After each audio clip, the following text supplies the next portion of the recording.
Today on the podcast, we get to interview the man, the myth, the legend, Justin Timberman, who's not only one of our 5 a.m. CrossFitters, but he's also a local business owner, the founder and operator of Evolution Detail. We'll learn about him, learn about his business, just learn all the fun stories from Justin today on the podcast, so stick around. Welcome to the CrossFit Edwardsville Community Podcast, where we hear and learn from our coaches, CrossFitters, and Glen Ed community leaders. Now, here are your hosts, Dallas and Greg. What is up, everybody? Welcome to the CrossFit Edwardsville Community Podcast, where just as it's always advertised, we get to learn from our CFE coaches, occasionally meet and learn from some of our local CrossFitters here at CFE, and occasionally chat with and learn from our Glen Ed community leaders and business owners. Today, we get to do 2 out of 3. That ain't bad. I am your co-host, Dallas Amston. Welcome, everybody. And as with me, as always, Coach G. Skell. G, how you doing, brother? I'm great, but I'm going to be even better in a second because today we have the privilege of interviewing one of our 5 a.m. badasses and local Glen Ed business leaders, Justin Timberman. Justin, welcome to the show. Hey, thanks, guys. Thanks for having me. Yeah, is it true, Justin? This is your first ever podcast recording. First ever. You guys are helping me go through it. Well, the good news is it's all going to be uphill from here. It only gets better after this one. So. But anyway, just playing around a little bit. So to our audience, Justin officially became part of our CrossFit Edwardsville Community of Excellence on June 7th of 2021. Just a little bit past the 1-year mark, became one of our beloved 5 a.m. rockstar CrossFitters. Yeah. And what else do we know about him, Dallas? Well, Justin is also a local business owner. He's the founder and operator of Evolution Detail. We will learn a little bit more about that. But he is married, and Justin, you got a new baby on the way. Oh, buddy, tell me about it. We're about a month away. How you feeling on that one? Oh, it's exciting, man. We can't wait. I'm 47 now, so having kids young was never my idea, but now I think it's going to be a great time. I mean, you're going to crush it. 47, you got all the life lessons learned at this point. Well, so, right. I'm going to lie a little bit to him. We won't know. Well, we're excited to talk a little bit more about you, both the CrossFitter and you, the man outside the gym. So we're going to break the ice with one of our easier questions. Sure. You've been coming in since June of 2021 here. What are or what is one or multiple your all-time favorite CrossFit workouts? Man, let's see here. I'd have to say Cindy is a pretty good one.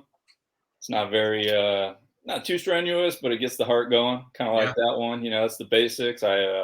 It's similar to what I learned, like being in the Marines and stuff. So it complements your, getting that heart running in the beginning of the day. That one's pretty good. The one for our audience, Justin, can you describe what is Cindy for people who may not know? It's an AMRAP done in about a 20-minute time frame. So you got pull-ups, push-ups, and air squats, and it'll kick your butt if you let it. I'm sure there's some advanced people out there that are like, I wouldn't even worry about that one. But, I'm only in year 1, so I'm still learning everything. That's a good one, man. Yeah. I mean, half the time I can't even remember the names and stuff. I just have to ask the guy next to me, like, hope they get it right. That's hilarious. What else, Justin? What other workouts do you enjoy? One that I don't know. That's a love-hate relationship. It's the Filthy 50. Mm-hmm. That one's pretty good. I mean, there's, box jumps and push presses and back extensions. I mean, you name it, it's in that one. I don't even know who dreams these things up. I've done my research on CrossFit. Some mad scientist. Back in the day, Dave Castro, that guy is like, I don't know how he came up with this stuff. I guess being a SEAL, you know what I'm saying? He just dreams it up. The guys would have to do it. So he's like, these civilians will do it. Yep. So let's flip the coin here, Justin. What's the hardest CrossFit workout you've ever done? Let's see here. After only being in there 1 year, I would still say I'd probably go back to what I just talked about, that Filthy 50. I haven't been able to do a Murph yet. Sometimes because I was doing Monday, Wednesday, Friday, a lot of the times it would just fall on a day that I wasn't able to do it. Okay. So I got a lot of catching up to do, but I'm excited to get in there. Well, let me ask you this one. So when you walk into the gym, you see there on that board the workout of the day, the WOD. What are the exercises that typically get you most excited? You're like, yes, I get to do this today. as a young man, I would have said the easiest ones, but now that I'm a little bit older, I like to force myself into that uncomfortable position. So anything on the assault bike, rope climbs. I've never been a real big jumper, so anything with the box is super cool to get into. And it's exciting because I could just fall on my face, and I'm okay with that as long as I keep trying to get it right. So, Boy, we do not hear that often. He just literally cited the assault bike as the thing that gets him most excited when he comes to the gym. We do not hear that often. That's usually on people's I don't like this list. Oh, no, it'll definitely kick your butt. But, like, if you dig into it, you get your posture right, I mean, it's a workout all by itself. You do 15 minutes of that. How tall are you, Justin? 6'2" on a good day. That's it. That's why he loves the assault bike. Us sub 6 footers, we're like tagged out. I got to pedal so hard. Yeah, it's all arms and legs. And if you just get them going, they just kind of create their own motion. So, Justin, you've enjoyed the best of both worlds. You got the group CrossFit thing, the solo private coaching thing. Like, how would you describe the two? Like, compare and contrast between the two. I definitely think you guys have the system down. Like in the beginning, when you're doing solos, you pretty much need someone to walk you through everything. Even if you have a background, like, I've got a military background. I think I've been into every gym in the area to try something different from rock climbing to weightlifting. You need someone to get you into those core movements so you understand them. I mean, some of the compound lifting is, who does that? I haven't even found a reason why we do it yet. I just know it's good for you and it works. I mean, but I think going into it with someone that it's a one-on-one, then you need to slow everything down, get your mechanics right, get the technique right. Because if not, you're just throwing weight. And what good's that going to do? Sure, you may be able to hit your numbers, but is your body actually getting what it needs out of that particular workout? Right. Yeah. I mean, as a group class, I think once you kind of get into that, if you have an understanding, and I think the load process is great, it allows you to kind of slow down a little bit and work on everybody's got different body mechanics. So you have to be able to work on what your deficiencies are and what your positives are. And if you can slow down enough and not worry about, you want to hit your numbers, but if you can't, don't get upset about it. Yeah. Just, stay the course and it'll come into play for you. Well, let me ask you this. So one of the things we talk about a lot at CFE is we want to help people, business owners, business professionals, parents, all of that look better, feel better, perform better. Mm-hmm. And for you as a man, as an athlete, as a business owner, when you think about you've done the solo coaching and the group coaching, what are some of the best benefits for you to doing CrossFit? Going into CrossFit, I thought I had a pretty good understanding of what working out was, whether it be cardio or hitting the weights in the gym. But I think what CrossFit does, and I don't know if a lot of people understand it because they get the negative connotations that go with it, or they jump totally into it.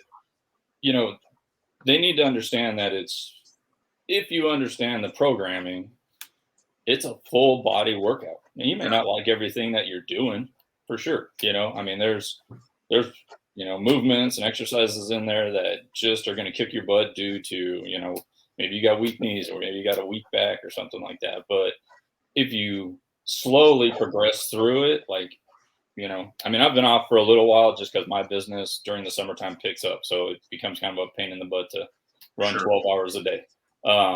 But I took everything that I had gained before what I call my summer break, and it's literally lasted me this long. Sure, is there, depletion in muscle? That's natural, things like that. But the energy levels there, the postures there, the ability to grab the bar that I've got at work and go back through the motions to make sure I'm doing everything right. It stays with you because we just constantly repeat and repeat and repeat with variety, which is something, unless you have 10 books of knowledge in front of you, you're not going to get that. Yeah. That's why the coaches like Bailey and Kyle, Coach G, I mean, it's just something that for the money, it's worth it. You just can't put a dollar price on it, honestly. Yeah. So, I think that all the varied movements, that to me is what's so appealing about the sport. Yeah. You never in the beginning, I would never look at the board because I wanted to be surprised. But for me, that's we're opposite in that regard. Yeah, well, like in the beginning, it worked. As I started becoming a better athlete, if you want to call it that, someone that just wants to stay in shape and be able to, like, take care of your family, you start to look at the board differently because now you're like, oh, okay, now I can see why this training and this progression is taking place now, whether it be a deload or whatever. It's you can, you start to view it differently as you gain more knowledge.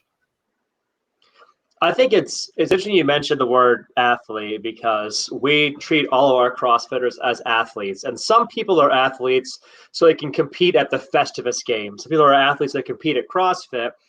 Justin right now, I look at it like he's an athlete for being able to do long days at his business and have great energy for that. And he's becoming an athlete to be a family man. So he can live his best and give his best as a husband, as a father. Yep. So let's talk about this a little bit, because this is like front and center in Justin's life right now. How are you feeling as you prepare to be a father for the first time? Scared. Scared. I mean, got a lot of friends that have gone through it. You guys have gone through it, so any knowledge passed is great. Truly accepted. But like, I think you have a vision. Or I don't know. Most dads do. They have this vision of like, all right, mine he's going to be a boy, so it's like, cool. I got all these ideas, and then when they show up, it's like, what ideas will this kid accept versus what I want to push onto him? And it's not like the crazy dad at the baseball game, It's just the life lessons that you learned, that you think are good, and they're just going to blow right through them. Like, I'll learn that later. Yep. So this is confirmed. It's going to be a boy. Oh yeah. So I'm excited. So Justin, what are some of like the visions that you have for you and your son? What are you excited to do with him? Let's say he has all the same interests that you have. He's stoked to do the same things you want to do. What are you guys going to do? What are the visions? Yeah, I mean, I think once we can get him to that walking stage, then sky's the limit. Like when I grew up, we were always out at the lake or motorcycle riding, or we never did any of the conventional sports. Tried baseball, terrible at it. Tried basketball, terrible at it. I was long and underweight and just couldn't do sports of that kind. But put me on a motorcycle, all right. I grew up in California, so put me on a surfboard, I could surf. Yeah. Drive a boat, water ski. I could do all that X game style stuff. So I think that's kind of where we'll just fall into it, and we'll just get him a little motorcycle or dirt bike. Yes. And I love it. Take him out. I'm not going to make him afraid of guns or anything like that. I mean, it's his choice as he starts to get older, what he wants to hang on to and leave behind. But, I think he'll be the average kid that knows how to defend himself, have fun, laugh at everything, and just grow up being normal, with a good base of like spirituality, whether, if he wants to get into any religion he wants, go for it. You know what I'm saying? We're just going to create that base where he can kind of explore them all, figure out what he likes. And then, they all say about the same message, right? Treat people well, love your neighbor. So we're just going to follow those guidelines and just see where it takes. Cool. I think so I have 3 boys. Sure. G's got a boy. So it's like the dad squad, the boy dad squad here on today's conversation. But one of the things that I found really intriguing was same gene pool, all 3 of them swam in, and the vastly different interests in certain areas, as well as the ability to pick up on certain things. One of my children is he's a junior black belt. He's now starting to do fight competition stuff.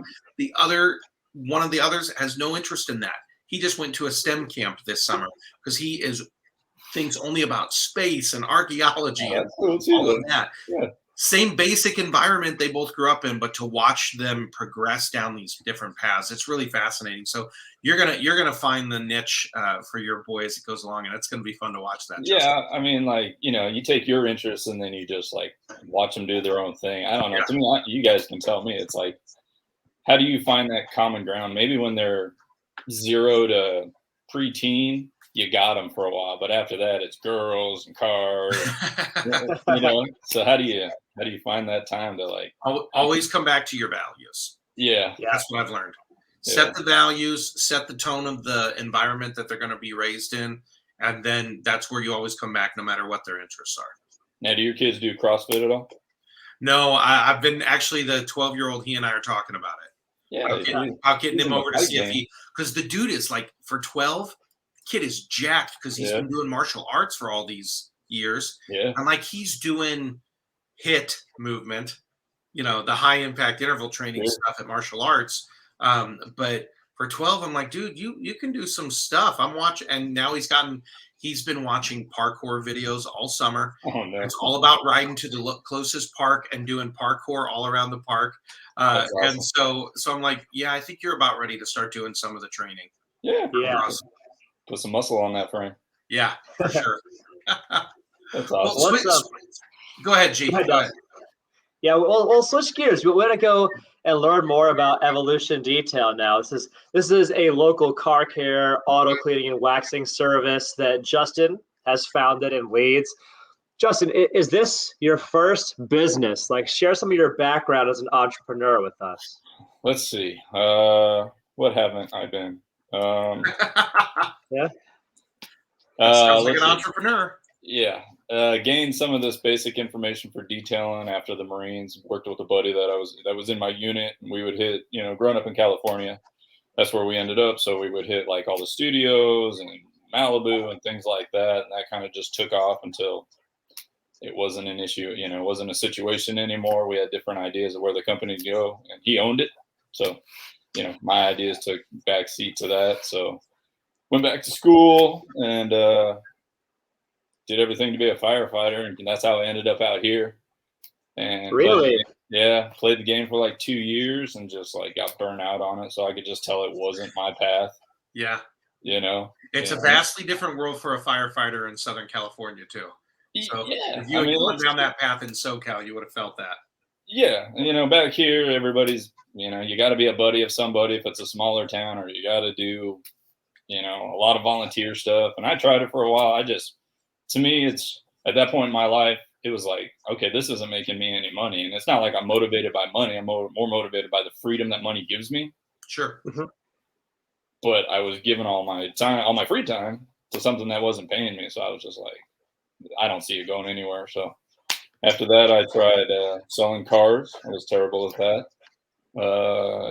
Owned a roofing company for about a year.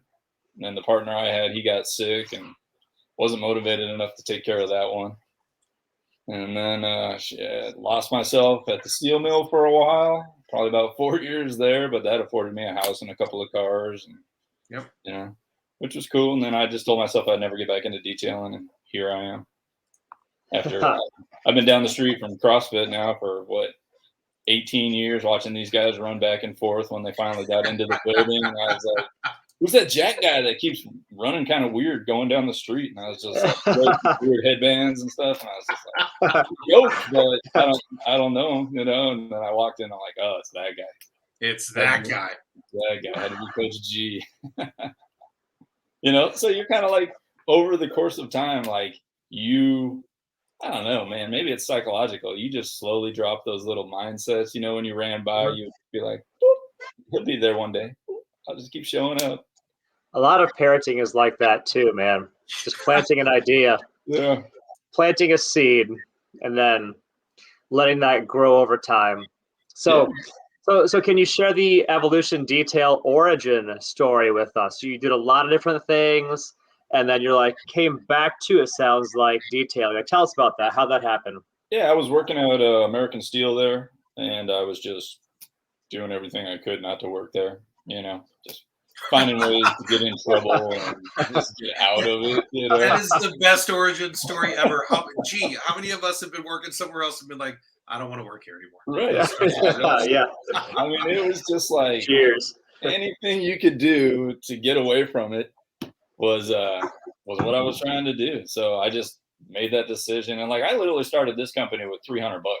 So I took $300, the knowledge I had gained in the past, and just started doing my friends' cars. So I'd be working in people's garages. I'd be working, at their facilities or whatever. And then where I'm at now, right there in Glen, just, I don't know, whatever that is, 100 yards from, CrossFit. It was just a space and a sink. And literally I had to time my bathroom breaks to go use QT's bathroom after I'd done cleaning the car and stuff. Like, there was nothing there. And what year was that? Well, let's see. We're in year 18 now, so Okay. yeah. It's been a while. That's awesome, man. 04, 05, something like that. Yeah, roughly. Yeah, I try not to think that far back. Those were the bad days, eating beans and rice and having to work those long hours. Because I was working at the steel mill trying to get this business off the ground. So I put in a 12 there, do one car, which takes about 4.5 hours. So there's 17, 18 hours out of your day. Catch a couple hours of sleep, go back to the steel mill, repeat. Wow, man. Cycle. Yeah. That was 2 years of that. So anybody that says they want to, unless they come from cash, operating something from ground up is go to college. That's all I can say.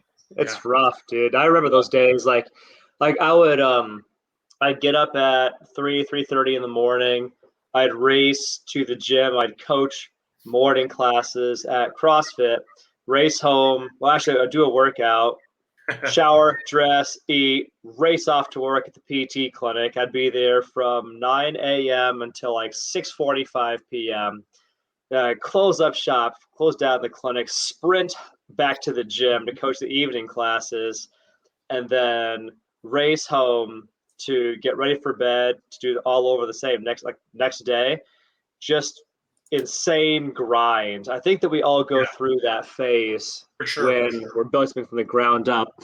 And it's the bad old days, and it's also the good old days. And essentially look back like, man, that shit was wild. Couldn't believe we did that. But, yeah, I mean, I don't know where I came across some of your guys' old videos where you just be out in a field trying to get it done. yeah. And it's just like, I know those days. You'd be out in the hot sun, just, sweating your nuts off, and you just be like, all right, here we go. Yeah. Gotta get it done. Yep. I don't know that I would, because like now, with my business, Communicate to Succeed, I don't know that I would want to double dip anymore on time. Like, I don't think I'd want to do that hustle anymore, because I've also learned some efficiencies now that I'm like, I actually don't have to grind out 70, 80 hours a week anymore. Right. It's not necessary once you're established, it seems like. So, and as you get older, the body doesn't quite respond like it should. Well, so that's it. I mean, I still have people be like, dude, you got to put those hours in at 11 o'clock at night. I'm like, man, I've been asleep for an hour and a half by then. Right. Yeah. I'm an 8-hour guy, You know what I'm saying? Oh, yeah. So 5-hour guy. Definitely. Yeah. I had a 40-hour work week exactly once in my entire adult life. Once I had a 40-hour work week. And I remember what a shocking difference it was compared to everything else I had done. I was like, how do people not get every single thing they want to get done? Like, right. How in God's name do they not have all their dreams come true? Because you're not at work and awake for 8 hours a day.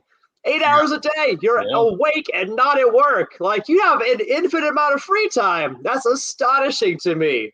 Like, oh my God. That's why so many people stay in it. Yeah.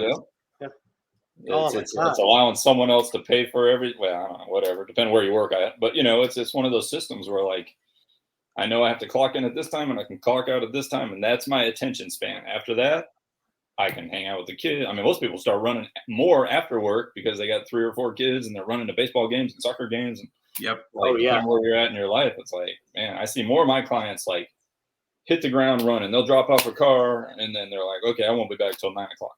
Yep. It's all just like go to work and then get off work and then it's all kids for the next 4 hours. That's the Edwardsville way, man. That's what you got to watch out for in this area as you like have kids. Is that like the Edwardsville parent thing?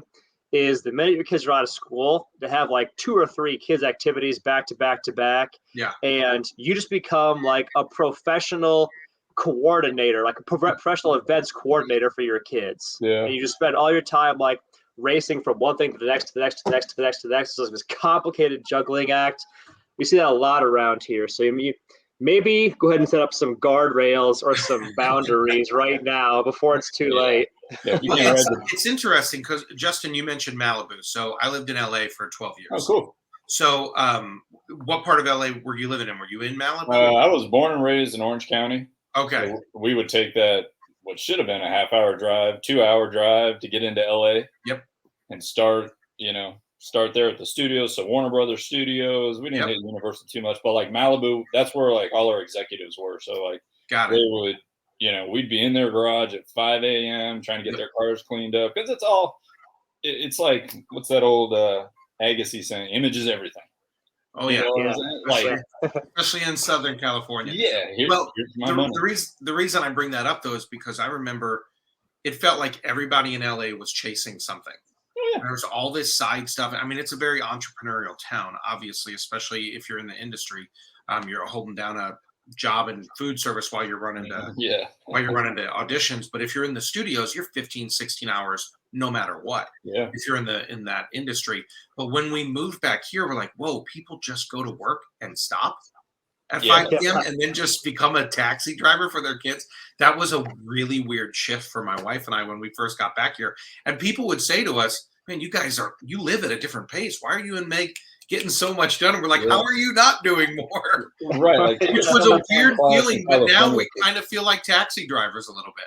Yeah. I mean, I think it would have been good to hang on to the pace if you were like in a new business or something like that. But if you're not there anymore, then enjoy the pace that's back here. Yeah. It's different. Well, what's the mission of your company, of Evolution Detail? Oh, it's been the core mission is to duplicate it. So it's pretty simple. If you have a dirty car, the concept is you bring it in. If you're not, even if you are using the car washes and things like that, we're the next level. So we're supposed to complement your lifestyle. If you paid 80, 100 grand, 125, some of these cars sitting around our town are 150 grand. Yep. But it doesn't have to be that. It could be a $10,000 car that you picked up used. If you want to maintain it and look good while you're driving around, then that's our mission. Our mission is to make sure the outside looks good so it doesn't rust, doesn't start falling apart, and then we can maintain the inside for you so you enjoy driving a lot. Most of these people are traveling from here to St. Louis or whatever. Yeah. That's their space. Besides their house, their next major space is their car. So if you can keep it clean, now we've allowed you to stay calmer, stay more relaxed, focus more on listening to some music or whatever. Most people don't. They text and drive. But, it would be nice if they would just sit back and enjoy that Starbucks that they paid $8 for and drive to work. So what would you say then? So leading out of that, what would you say then from that mission? I love the way you positioned that for the driver, like make their car match their lifestyle. Yeah. What's the key differentiator between what you guys do, at Evolution Detail versus maybe other car care companies or car care shops here in the area? The magic is about the same. I call it magic because people, I don't want to alienate anybody, but people don't take care of their cars. Yep. Some people do. They grew up with it. Their dads, their moms, they took care of their stuff, so it was passed down. Some people, it's a car for A to B. So you can go anywhere. I think what makes us different, if we're going to do that, is the way I just have to interject. The way that we have cared for the non-family vehicle, compared to the one that has like goldfish in it occasionally, or like crumbs from a road trip, or dirty feet that were filled with sand at the playground. That's a vastly different vehicle right now. Sure. And I say if you got one of those, you got an old minivan that you really don't like driving. What dad likes driving a minivan, honestly, but they do it because they're convenient. You got a Highlander to avoid the minivan, mom. Okay. So you're a notch above. You're winning. Keep it somewhat clean. A car wash is $8 now, and vacuum it out. Like that's the extent I would go to on those, because those kids don't care. Yeah. And you can't teach them while you're driving, so you would have to stop, teach them after that. You pull over, open up the doors when you get home, pick up your mess, pick up your gum that you left on the ceiling or under the seat. Kids are crafty. They will put anything anywhere. Yeah, they do. So getting back to like the difference, it's just a mindset. Yeah. I'm somewhat OCD with how I live my lifestyle, a lot less now that I'm older and life doesn't go the way I envisioned it. But, but in the car business, I can kind of maintain that focus long enough where I charge enough where someone else making 8, 10, 15, $20 an hour, they can't maintain the focus. Sure. So, sure, do you want to pay more or do you want to pay less? there is that option. But if you want it done to the best of my ability, where I love that. hand this car over to you and go like, I would drive your car. I would drive it. So that means I can hand it back over to you saying that I'm comfortable enough that if this was my daily driver, I would be comfortable letting people into it or putting kids in the back or whatever. It sounds like Evolution Detail is like the more premium experience for having your car look and feel and perform its best for you, given that it's the other place for a lot of folks. Like, you're living in your car doing your commute. You want to feel good when you're in there. And Evolution Detail is kind of like the premium level experience that makes that possible. Yeah, we try. It's truly one car at a time, and I'm human. So there are bad days. There are things I'm upset about. The workout was too tough. Now my arms are shot. All that comes into play. I've never felt that way, Justin. I don't know what you're talking about. With that. Does that happen? I've never heard of such a thing.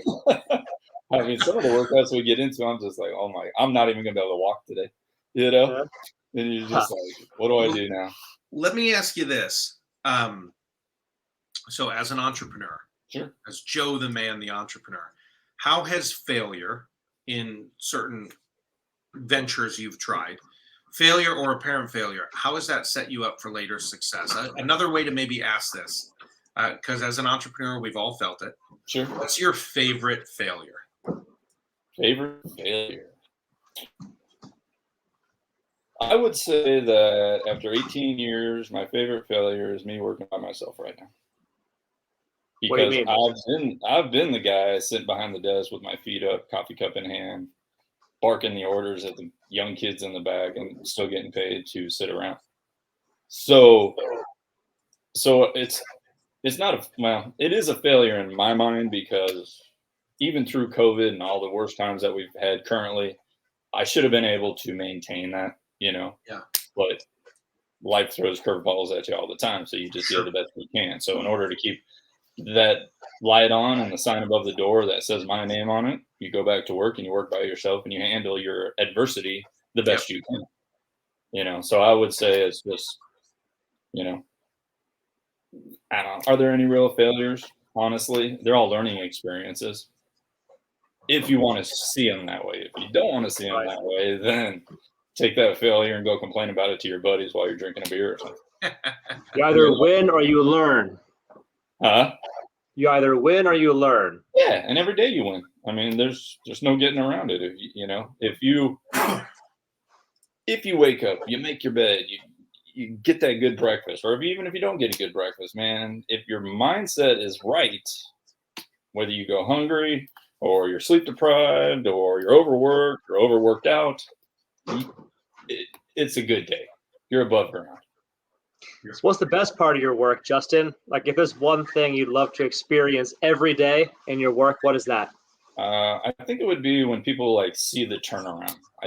People live in such a state that they forget that there is cleanliness in their life. And I'm just a small part of it. I can only imagine what these people's houses look like. And I don't want to. But wallpapers in my shop, that 8x4 square that I can get clean for them, and then they get that smile on their face and they're happy, and it's like, cool, I did my part to make your day just a little bit better. Sure, you had to pay me for it, but isn't that business? I love that. Yeah. I mean, it's different with everybody. I'm sure when we come through the gym and we finally put a year or 2 years under our belt and we're like knocking out the fun stuff that none of us like, over the bar push-ups and pull-ups and stuff, I'm sure that you're like, yes, that's why I opened this place. Why do we all despise over the bar burpees? Just across the board, we all despise it. I don't know a person who's like, oh, I'm glad to see that on the board. Yeah, what human does that? I mean, you had to do it in the military, but I'm not who does it? My 5-year-old. If I put a box out there, he'll jump up and down on that thing for an hour without a blink. Oh, yeah. That's easy To entertainment. him, he's just like, that's the best part of his day, is if there's something he can jump on, jump off, jump over, fall down on the floor, do a cartwheel, jump back over. I'm like, right. Let me write that one down. Hold on. Yeah. That should be a WOD, cartwheels over a box.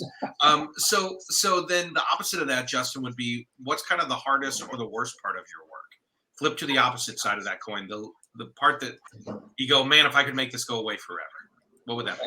I think it would be the understanding of people. And what I mean by that is like, the business originally and as today was designed to complement your guys' lifestyles. Well, somewhere along the line, somebody thought that I'm going to make more money and do more work, and that's going to be my business model. So everybody just started caring less because they knew this individual could take care of it. Well, my mindset's not like that. So some days it's tough when people, they just laugh and smile, and it's like going to the doctor, you know? Oh, my teeth are great, but I can see the cavities because I'm a doctor. You know, I'm not a doctor, but I can see your dirty car. So just tell me your car's dirty, and I'll jump on board with what we're trying to get done together. But so I guess the negative part is where they just act like they're not dirty. Yeah. And I still have to clean up their mess. So it kind of just puts that little tweak in the back of your brain, like, sure, I'm here to help people. You know, this is my mission currently, but I would rather be able to change their mindset. Like, hey, come in. You know, my prices are low enough. You can come in twice a year so we can keep it cleaner for you. Your mindset can be better. Your kids don't have to like sit in Goldfish and McDonald's sandwiches that don't ever break down, you know? Right. Yeah. So, I mean, that's the negative part, just the mindset of people that sometimes it's just like, here's my keys, go do it. Yeah. You know? So, yeah. As a quick aside, I don't know if Dallas, you're seeing this also, but it appears from where I'm sitting, like Justin has like a strobe light thing going on, whereas it seems like your lighting is shifting from periodically. Is that right? I don't know, maybe. I figured maybe door over here that's open. I figured maybe it was just like the autofocus on his camera. Maybe that's what. Maybe okay. Like clouds went by the window or something. I feel like it's like Justin is in like in the club while we're recording this podcast. See, like, for those of you not watching the video version of it, you are missing the dance party that's happening right now. I got it. Yeah. This is table service. You know, we got a bottle going. We're good. That's why he's such a good mood right now. Bottle of Dom. I might not make it back to work. This Cristal is doing pretty good. That's hilarious. Hopefully, I'll get those college kids to take care of things for you, Justin. Put those kids to work. It'll turn back around. It always does. So in the last 5 years, Justin, like what new belief or behavior or habit has most improved your life or been most transformative for you? I think just the ability to kind of let the universe take the driver's seat. You know, for some people that means church. For some people that means going out hugging a tree. It's whatever you're into. I would say just find that higher power. We just realized what your opinions on hugging a tree are, by the way. You said well, you know, to each their own, man. Doesn't mean I want to stand next to you while you hug it, you know? But no, oh, man, every dad joke is coming out of me right now. I'm like, oh, I just want to tell those tree huggers, leave. Let's get to the root of the problem. Oh, my God. Yeah, I think there's really? I don't know how you figured this stuff so fast, Dallas. I was stumped. Yeah, exactly. Oh, I mean, like, there's just some that like fall in. Even if you're like becoming a dad, they just start showing up out of nowhere. They must like be programmed way in the back of your brain for like when you hit that point in life. Yeah. And then they just like drop to the front, and that's all you talk about, you know? Dad jokes. They're coming, man. They're gonna get worse for you. Oh, that's cool. I'm on board. I think it'll be fun. Well, good, because we've got plenty. Cool. Yeah, I'm that dad that's going to embarrass the crap out of my kid. Well, one G knows, while on this subject, one of the books he got from me this last year was Exceptionally Bad Dad Jokes, or I forget the exact title of it, but sure. I needed to make sure he had a paperback copy of Bad Dad Jokes at the ready. But to that, kind of on that subject, sure. Weirdest segue ever, what would you say, Justin, would be what books have been most influential on you, both personally and or maybe in your business success? What are some of the lessons you've kind of learned? Again, we're kind of truncating it here to these last 5 years, but what books really have changed your life? I think, I don't know if anybody else believes in it, but I think we all have parts of our life that we can pull from the past. And I mean, like way deep in the past, you know? So at some point I was probably a samurai and an Indian and who knows what else I pull into my mindset without even really thinking about it. But, you know, like I've got a book, The Book of the Samurai. That's a book that relates nothing to me. I'm not a samurai. I'm not a Ronin. You know what I'm saying? But some of the life choices that they made out of it are kind of like what we're stuck in today. Yeah. You know, you've got, without getting political, you've got a government that says you can do this or that, or you've got parents, or you've got, you know, there's all these restrictions put upon you, which were kind of put upon them, but they still found a way to be their own individual, you know, teach the younger generation coming up, and, you know, learn from the generation that went before them. So I think that's just one of the books I kind of always fall back to, and I get lost a little bit. Yeah. You know, and I can translate it into my own brainwaves and understand it, where other people will just be like, this book is not for me, buddy. You know? Yeah. I mean, as far as a business book, I would say Think and Grow Rich. Sure, it's definitely dated, I think, now that we're in this new mindset of everything has to be current. It is not that. These were gentlemen that were breaking rules left and right. Dude, I'm rereading it right now. It's every not, year. It's not outdated, baby. Yeah, well, I mean the principles sure. are eternal. Yeah, and that, I think that's what people forget a lot of times, is like when you pick up a book, it could be anything from, you know, back in the days when our country was first founded to current times. It's like you take the parts that work for you, yep, and you absorb that, and you leave the rest where it's at, because that author only put down what was in their mindset at that point. Yep. You know, the rest can be up for it's up for discussion. Yep. That's why people write books or do podcasts or you name it. You know what I'm saying? Like, so I think those are probably two primary books. The rest is just kind of like stuff you pick up: how to be a good entrepreneur, you know, how to be a good dad. We must have a stack around here somewhere of like, you know, shit, books that high on how to be the best parent there is. And it's like, I guess we'll just figure it out as we go. What to expect when you're expecting, what to expect in the first year, what to expect in year 2. Yeah, exactly. And, you know, we're prepared as best we can, but like, who knows, you know, fly by the seat of your pants.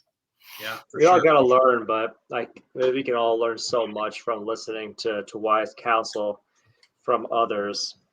So getting to like a little bit of a lightning round now, Justin. Sure. So a blast of our final questions.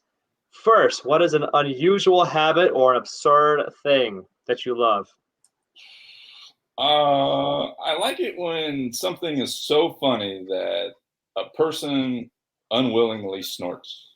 Yes. You know what I'm saying? Because like they're out of control at that point. Like something has just hit that funny bone, and they're like, you know, they're just laughing their ass off, and they can't control it. And now their friends start making fun of them. That's like the best, because it just cycles. It's like an energy cycle that just like is uncontrollable. A positive energy cycle, a fun energy cycle. Yeah, love that. Well, what are you? Next question: what are you most proud of? Whew. I would say probably just letting the universe take the driver's seat. It took me a long time. You know, I'm a single child. So like things, you know, my mom she was not starchy at all. She was free loving and go and do whatever you want to do and party. And I think what it did is it put me on a trajectory to like reel myself in more than I needed to. Okay. So that was the first quarter of my life. That was half of my life. You know, we all get 4 of them if we take 25-year increments. Yep. But like, so the second 25 is just about like, all right, let's just see what happens.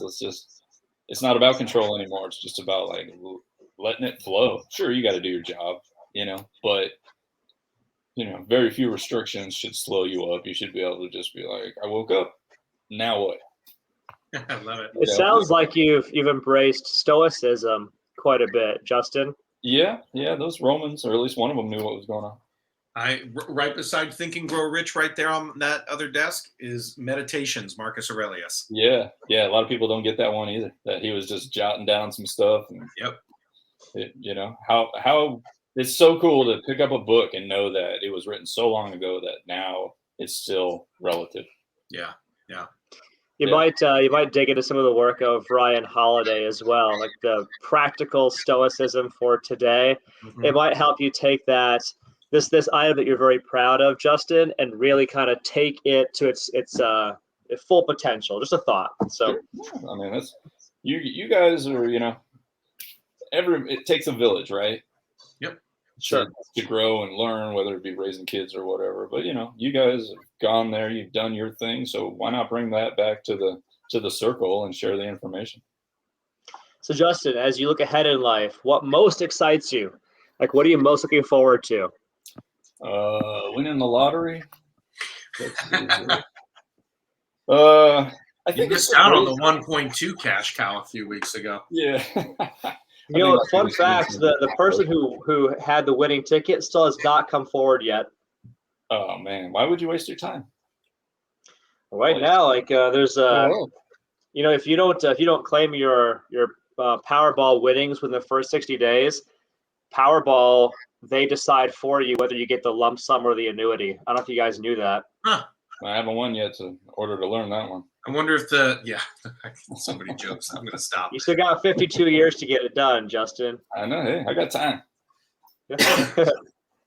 I got time. I think the greatest thing moving forward is just going to be like seeing how productive I can be with raising one, if not two kids, Yep. Start with the first one. If I totally mess that up, we're not going to have a second one, but if it goes okay, we'll try round two. That's hilarious. Yeah. So, that's, to me, it's like work, business, your family comes first. So if you can make the other things work within within that realm, then that's great. So there may be something where, Evolution Detail goes up for sale one day where someone else that has that motivation that wants to take care of it can keep extending it and go farther than I did with it, So that'll allow me time to stay around the house more, do something else. Entrepreneur never really slows down. They just work a problem until it's finished, and then they go like, all right, what next? Yep. They evolve, don't they? Yeah. So I'm excited. I'm excited to watch you guys get into your next adventure. Awesome. Yeah. Last two questions, Justin. If you could make one statement to the world, what would it be? Or to put it another way, you could choose one thing to say on a billboard that's going to be seen by thousands or millions of people. What would that billboard say? Let's see here. I think I would probably go. I wrote this one down just so I would get it right. But our old friend Bob Ross, we don't make little mistakes. We don't make mistakes. We just make little happy accidents. I've heard that one. I like that one. Yeah. So it's either that one or it's John. Give peace a chance, and I'm not frilly about either one of them. I just know that those two probably make the strongest statement for people in general. They're easy to remember. If you don't give peace a chance, whether it be opening a door for someone or even saying hi when you're passing somebody in Walmart these days, you're shutting down the ability for us to heal as a society and humans and get past all our indifferences, and if you see everything as a mistake, then that's a negative. You're putting out that negative thought process for what could have just been a happy accident. Yep. I love that. Well, so how can people, we know that you're close to a box here at CFE, but where can people find out more about you and or about your business? Probably the easiest way to do it is evolutiondetail.net. If you don't like talking to people, Justin, that'll give still you over there? Hello? Uh-oh. I can hear you. How about this? There you go. Yeah, G, I think G was delayed there. Right as we were plugging your stuff, Justin. Let's give it one more take here. G, you got a little lag there. Justin, best way for people to get a hold of you, evolutiondetail.net, right? Yes, sir. Or if they just want to look over the website, that's fine too. If they want to personally call, 618-670-3277. They can call or text. I'll talk to them. The door is open Monday through Friday. They can just walk on in. Can at least get them on the schedule. See if we can't help them out. Love that. I'm going to have you say that phone number again. Make sure I got that right. 618. Yep. 670-3277. 3277. There it is, everybody. Or you can go to evolutiondetail.net and check out the site as well. Justin, I'm going to say from my part, before G sings us out here, thank you so much for coming on and hanging with us, man. This was a really fun conversation. Yeah, I love seeing what the next phase of your life is going to be like. As someone who's on the kind of the flip side of that coin at the moment, but man, you got some fun days ahead. Yeah, I mean, we're excited, man. You know, you guys took it easy on me for my first one, so I You appreciate did it. great. What are you talking about? You crushed it. I don't know. Yeah, I'm sure I'll be, calling you up. What do I do with this kid? And you'll be like, just give him a box. He'll be fine. Honestly, even just as they get to be 1, 2, 3 years old, an empty cardboard box is worth anything you're going to buy them at a holiday or a birthday. If it's big enough they can crawl in it, there's a million possibilities for kids. It's a boat, it's a spaceship, it's a sandbox, whatever it needs to be. Nice. Imagination wins. Justin, thanks for joining us on the podcast today. Dallas, thanks for hanging out here on the podcast also. We appreciate you guys. Also, thank you to our audience at home. You can check us out at crossfitterville.com if you want to learn more. Guys, have an amazing, beautiful, and blessed rest of your day. And we'll see you in the next episode. See you guys.